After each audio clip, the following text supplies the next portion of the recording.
하나님의 말씀을 들리게 하라. 요한계시록 11장 11절에서 18절 강해 두 증인의 부활과 승천. 요한계시록 11장 세 번째 시간입니다. 다루어야 할 상징적 요소들이 많아서 이번 장은 좀 자세하게 다루었습니다. 어려운 개념도 있고 내용이 잘 들어오지 않을 수도 있습니다. 하지만 이단들이나 말도 안 되는 해석들이 난무하기 때문에 성경적 근거들을 제시해서 자세하게 다루고 있습니다. 목사님들이 해석하는 것이 다 맞는 것이 아니기 때문에 여러분들이 알고 왜 이렇게 해석해야 하는지, 그 근거는 충분한 건지 여러 가지 자료로 활용하시라고 자세히 다루고 있습니다. 지난 시간에는 두 증인이 두 선지자라고 10절에서 밝혀주었습니다. 때문에 이 두 증인이 신구약 성경이라고 말하시는 분들의 주장이 잘못되었다고 저는 생각을 합니다. 따라서 이 두 선지자가 예언하는 3년 반도 1260년이 아니라고 말하는 것이죠. 이러한 해석은 세대주의의 영향을 받은 해석인데, 주류 신학계에서는 이러한 해석을 받아들이지 않고 성경을 전체적으로 연구하지 않고 주로 계시록이나 묵시문학만 연구하시는 분들이 이런 주장을 많이 하십니다. 그리고 또 이런 분들이 인터넷에서 많이 활동하고 계십니다. 이렇게 주장한다고 다 이단은 아닙니다. 그렇게 믿는 신학자나 성도들도 있습니다. 다시 본론으로 돌아와서 이 두 증인이 예루살렘에서 순교를 당합니다. 무저갱에서 짐승이 올라와서 전쟁을 치렀고 이 두 증인은 죽음을 당하게 되는 것이죠. 그리고 이 두 증인의 시체는 장사되지 않고 3일 반 동안 길에서 방치되었습니다. 그리고 이제 11절로 이어집니다. 3일 반 후에 하나님께로부터 생기가 그들 속으로 들어가매 그들이 발로 일어나서 구경하는 자들이 크게 두려워하더라. 3일 반 후에 두 증인이 부활하게 되었다. 이렇게 기록을 하고 있습니다. 이 구절은 에스겔과 아주 비슷하게 나타납니다. 에스겔 37장 10절에는 이에 내가 그 명령대로 대언하였더니 생기가 그들에게 들어가매 그들이 곧 살아나서 일어나 섰는데 극히 큰 군대더라. 에스겔에서도 생기가 들어간다 이렇게 되어 있습니다. 에스겔에서는 마른 뼈들에게 생기가 들어갔죠. 생기라는 표현은 생명의 숨이라는 뜻인데 창세기 1장 30절에서 처음 나왔죠. 그리고 창세기 2장 7절, 6장 7절, 7장 15절에 계속해서 나오는 같은 표현입니다. 두 증인이 부활하는 것을 목격을 하고 사람들은 크게 두려워했다고 되어 있습니다. 그런데 이 두 증인은 부활 후 하늘로 올라가게 됩니다. 만약 이 두 증인이 신약 성경과 구약 성경이라면 어떻게 순교를 당하고 또 어떻게 하늘로 올라가는지 이 부분에 대해서는 해석하기가 굉장히 어렵게 되는 것이죠. 12절을 보겠습니다. 하늘로부터 큰 음성이 있어 이리로 올라오라 함을 그들이 듣고 구름을 타고 하늘로 올라가니 그들의 원수들도 구경하더라. 구름을 타고 올라간다라는 표현은 하나님께서 사용하시는 운반 도구로서 성경에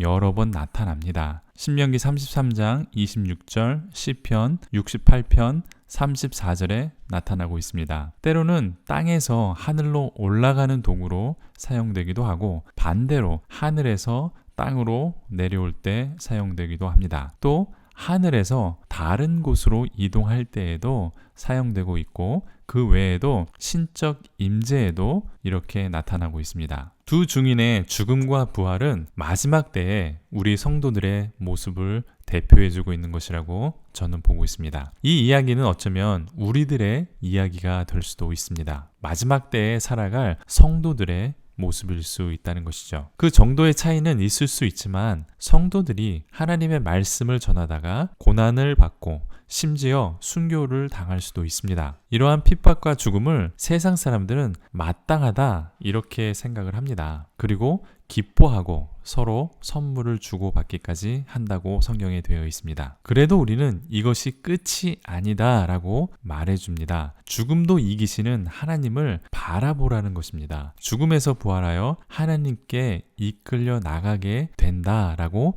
우리들에게 소망을 주시는 것입니다. 때문에 부활의 소망을 가지고 고난을 이겨내라 이렇게 말씀하시는 하나님의 격려의 메시지입니다. 우리들에게 겁을 주는 메시지가 아니죠. 그래서 계시록 전반부에 7교회에 보내는 편지에 이기는 자가 되라고 매 교회마다 말씀해 주고 계십니다. 이기는 자라는 것은 극복해라, 고난을 극복하는 자가 되라 라고 하는 말씀입니다. 다시 계시록 11장으로 돌아와서 두 증인의 죽음과 부활 그리고 승천까지 목격한 사람들은 어떤 반응을 보였는지 함께 살펴보겠습니다. 13절입니다. 그때에 큰 지진이 나서 성 10분의 1이 무너지고 지진에 죽은 사람이 7천이라. 그 남은 자들이 두려워하여 영광을 하늘의 하나님께 돌리더라. 여기에서 그때라는 단어가 사용이 됩니다. 그리스어로 호라, 시간이라는 뜻입니다. 이 호라라는 것도 그냥 시간이지만 여기에서는 하나님의 때를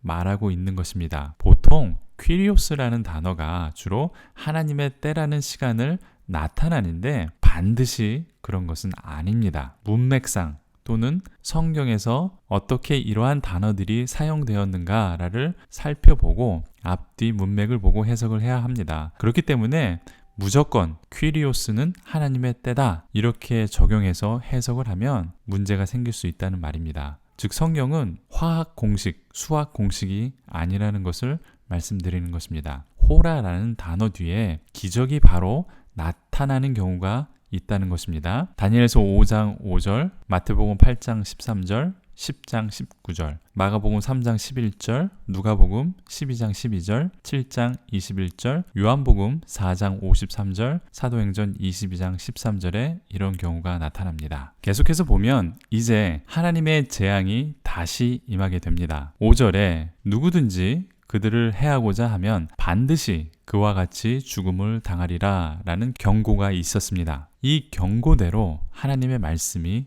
이루어집니다. 큰 지진이 예루살렘에 나서 성 10분의 1이 무너졌다. 그리고 이 지진에 죽은 사람이 7,000명이었다 라고 되어 있습니다. 성경에서 7,000명은 열왕기상 19장 18절에 이스라엘의 바알을 섬기지 않은 남은 자가 7,000명이 되어 있다라는 숫자가 있습니다. 그렇지만 이 구절과는 크게 연관성이 없습니다. 어떤 학자들은 이 구절과 연관하기도 하는데 저는 그렇게 크게 연관이 없다 그렇게 보고 있습니다. 또 어떤 학자는 지진으로 10분의 1이 무너졌다고 되어 있기 때문에 예루살렘의 인구의 10분의 1이 죽었다 이렇게 말하기도 합니다. 그렇지만 꼭 인구의 10분의 1이 죽으라는 법은 없기 때문에 저는 크게 생각하지 않고 지진이 났고 구체적으로 죽은 사람들이 7,000명이나 있다라는 것은 이 증언의 신빙성이나 확실히 일어날 일이다, 확실히 일어날 그런 사건이다 라는 것을 보여주는 것으로 족하다라고 생각을 합니다. 사람들은 이 두 증인의 부활과 승천을 목격하고 하나님께 영광을 돌렸다라고 되어 있습니다. 이는 복음서에서 사람들이 예수님의 기적을 목격하고 하나님께 영광을 돌린 장면과 똑같습니다. 예수님께서 기적을 행했을 때 사람들이 그것을 목격하고 경험한 뒤에 하나님께 영광을 돌렸지만 예수님을 다 믿은 것은 아니었습니다. 때문에 여기에서도 사람들이 다 하나님께 영광을 돌렸다고 하나님을 믿었다라는 의미로 받아들이면 안 된다는 것이죠. 이제 장면이 변하고 15절로 넘어갑니다. 일곱째 천사가 나팔을 불매 하늘에서 큰 음성들이 나서 이르되 세상 나라가 우리 주와 그의 그리스도의 나라가 되어 그가 세세토록 왕노릇 하시리로다 하니 이제 일곱 번째 천사가 나팔을 붑니다. 그러자 하나님의 큰 음성들이 나왔다라고 되어 있습니다. 큰 음성, 큰 소리는 계시록에서 자주 나오는 표현입니다. 그런데 여기에서는 소리가 복수로 쓰였습니다. 소리들이라고 표현되어 있는데 12장 10절에도 소리들이라는 표현이 나오긴 하지만 어떤 특별한 의미가 있어 보이지는 않습니다. 다만 소리들은 여러 명이 찬송하는 소리로 추정된다라고 학자들은 보고 있습니다. 중요한 것은 이 음성이 말해주는 내용입니다. 이 세상의 나라가 우리 주와 그의 그리스도의 나라가 된다라고 찬송하고 있습니다. 쉽게 예수님의 나라가 되는구나 이렇게 생각하시면 됩니다. 자세히 보면 우리 주, 즉 하나님의 나라와 그의 그리스도, 즉 하나님의 메시아라고 되어 있습니다. 그러니까 풀어서 해석을 하면 주는 구약에서 여호와라고 칭했습니다. 여호와와 그분의 메시아의 나라가 된다라고 기록한 것입니다. 하나님과 예수님의 나라가 된다, 이렇게 말씀하고 있는 것이죠. 이 세상의 나라와 하나님의 나라는 반대되는 개념의 나라입니다. 이 세상 나라는 사탄이 신이 되는 세상입니다. 사탄이 공중의 권세를 잡은 세상입니다. 또 사탄이 통치하는 세상이기도 합니다. 이제 사탄이 통치하는 나라가 하나님과 예수님의 나라가 된다, 이렇게 찬송을 하는 것이죠. 승리의 찬양이 하늘에 울려 퍼지는 것입니다. 그분의 메시아라는 단어는 계시록 12장 10절에 다시 한 번 더 나타납니다. 메시아는 기름 부음 받은 자라는 뜻입니다. 그런데 하나님의 메시아이기 때문에 예수님을 말하는 것이죠. 이 나라를 예수님께서 영원히 통치하실 것이다 라고 말씀하고 있습니다. 그런데 개역 개정 성경은 뉘앙스가 약간 좋지 않습니다. 어떻게 표현되어 있냐면 그가 세세토록 왕노릇 하시리로다 라고 되어 있습니다. 노릇한다, 이것은 요즘에 긍정적으로 말하는 표현이 아니죠. 그분께서 영원히 통치하실 것이다, 이렇게 해석하면 좀 더 매끄러운 표현이 될 것입니다. 이제 11장 16절을 보겠습니다. 24장로가 엎드려서 얼굴을 땅에 대고 하나님께 경배를 합니다. 24장로는 4장에서 우리가 함께 다루었습니다. 이 24장로들이 어떤 찬송을 하는지 함께 보도록 하겠습니다. 17절입니다. 이르되 감사옵나니 옛적에도 계셨고 지금도 계신 주 하나님 곧 전능하신 이여 친히 큰 권능을 잡으시고 왕노릇 하시도다. 계시록에서 나오는 찬송과 시는 굉장히 중요합니다. 대부분 예수님과 하나님이 어떤 분이신지 하나님의 존재에 대해서 우리들에게 말해주고 있는 것입니다. 이 찬송은 감사로 시작합니다. 감사는 기도문에서 쉽게 발견할 수 있죠. 우리도 감사로 기도를 시작하는 습관이 있습니다. 이제 하나님이 어떤 분이신지 하나님의 존재론이 나타나는데 하나님은 옛적에도 계셨고 지금도 계신 주라 라고 표현하고 있습니다. 이와 비슷한 표현이 여러 번 나왔죠. 처음과 나중이라는 표현도 있고 알파와 오메가라는 다른 표현도 있습니다. 이러한 똑같은 표현으로 예수님도 처음과 나중이시고 옛적에도 계셨고 지금도 계신 분이다, 알파와 오메가다 라고 예수님께도 똑같이 말씀하고 있습니다. 특별히 계시록에서 예수님을 하나님의 아멘이라고 표현한 구절이 있습니다. 이것도 같은 의미죠. 하나님의 마침표가 바로 예수님이시다. 하나님의 말씀을 이루시는 분이 예수님이고 하나님의 말씀이 이루어진 것도 예수님이다. 하나님의 끝이 바로 예수님이다 라고 말해주는 아주 깊은 표현입니다. 전능하신 주 하나님이라는 표현도 성경에서 쉽게 찾을 수 있는 표현입니다. 계시록에서는 5번 나타나는데 아모스에서는 9번이나 나옵니다. 그리고 나머지 구약에서는 전체 10번 반복이 됩니다. 이 전능하신 주 하나님께서는 큰 권능을 잡으시고 왕노릇한다 라고 되어 있습니다. 좀 더 올바른 표현은 위대한 권위를 받으셔서 통치하신다, 이렇게 표현해야 더 올바른 표현이라 할 수 있겠습니다. 이제 하나님의 나라를 회복하시고 통치하실 것을 찬송하는 그러한 내용이었죠. 이 한 절 17절만 성경의 3가지 주제 중 2가지가 벌써 나타납니다. 성경에 흐르는 3가지 주제를 기억하십니까? 하나님의 존재론, 하나님의 백성, 하나님의 나라, 이 3가지가 성경 전체에 흐르는 맥입니다. 하나님의 존재론은 하나님이 어떤 분이신가, 이것을 우리들에게 계시하고 있는 것이죠. 하나님은 전능하신 분이다. 옛적에도 계셨고 지금도 계시는 하나님이다. 다시 말하면 모든 것을 창조하시고 지금도 살아계시는 하나님이다 라고 말하고 있는 것이죠. 그리고 하나님의 나라가 이제 나타난다. 마지막 때가 되면 하나님께서 통치권을 회복하셔서 영원히 그 통치권을 행사하실 것이다 라고 이렇게 말해주고 있습니다. 이제 18절을 보겠습니다. 이방들이 분노하매 주의 진노가 내려 죽은 자를 심판하시며 종 선지자들과 성도들과 또 작은 자든지 큰 자든지 주의 이름을 경외하는 자들에게 상 주시며 또 땅을 망하게 하는 자들을 멸망시키실 때로소이다 하더라. 여기 아주 특이한 표현이 나타납니다. 하나님의 진노의 이유가 이방인들이 분노하기 때문이다 라고 되어 있습니다. 또 하나님은 어떤 분이십니까?